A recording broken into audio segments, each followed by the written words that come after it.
Thiruvithamkoor Devaswom board ഈ മാസം 20-ന് പമ്പയിൽ നടത്തുന്ന ആഗോള അയ്യപ്പ സംഗമത്തിൻ്റെ മുന്നോടിയായി വൈക്കം ഗ്രൂപ്പിലെ ജീവനക്കാരുടെയും ക്ഷേത്ര കലാപീഠത്തിൻ്റെയും നേതൃത്വത്തിൽ വിളംബര ഘോഷയാത്ര സംഘടിപ്പിച്ചു. ഘോഷയാത്രയുടെ ഉദ്ഘാടനം ശബരിമല മുൻ മേൽശാന്തി ഇണ്ടന്തുരുത്തിമന മുരളീധരൻ നമ്പൂതിരി നിർവഹിച്ചു.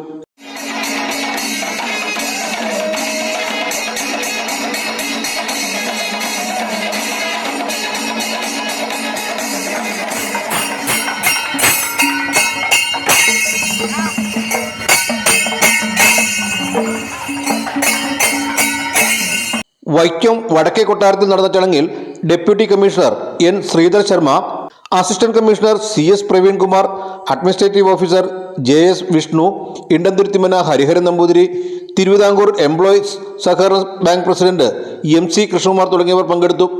കൊട്ടാരത്തിൽ നിന്നും ആരംഭിച്ച ഘോഷയാത്ര നഗരം ചുറ്റി വൈക്കം ബോട്ടിയെട്ടിയിൽ സമാപിച്ചു.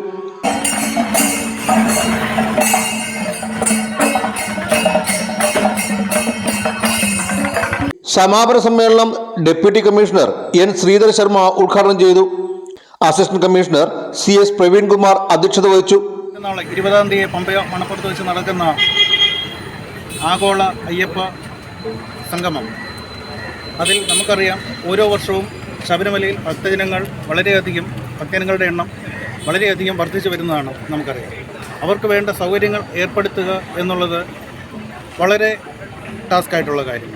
അത് എല്ലാ ഡിപ്പാർട്ട്മെൻറ്റിലും ഒത്തൊരുമയോടുകൂടി നിന്ന് എപ്രകാരം ഇനിയുള്ള കാലങ്ങളിൽ നല്ല ദർശനം സ്വാമി അയ്യപ്പ ഭക്തർക്ക് ലഭിക്കണം എന്നുള്ളതിനെക്കുറിച്ചും പരിസ്ഥിതി ലോല പ്രദേശമായ ശബരിമലയിൽ എന്തൊക്കെ ഭാവി പ്രവർത്തനങ്ങൾ നടത്തണമെന്നുള്ളത് സംബന്ധിച്ചും തിരക്ക് നിയന്ത്രണം സംബന്ധിച്ചും അതുപോലെയുള്ള പരമപ്രധാനമായ അവിടെ എത്തുന്ന അയ്യപ്പന്മാർക്ക് നല്ല ദർശനം എപ്രകാരം ലഭിക്കണമെന്ന് സംബന്ധിച്ചുള്ള നടപടികളുടെ ഭാഗമായുള്ള അയ്യപ്പ സംഗമം വളരെ നല്ല രീതിയിൽ നടക്കട്ടെ എന്നും എല്ലാ ഭക്തർക്കും അതിൻ്റെ പ്രയോജനം അയ്യപ്പസ്വാമിയിലൂടെ അനുഗ്രഹം ഉണ്ടാകട്ടെ എന്നും പ്രാർത്ഥിച്ചുകൊണ്ട് എല്ലാവർക്കും നമസ്കാരം.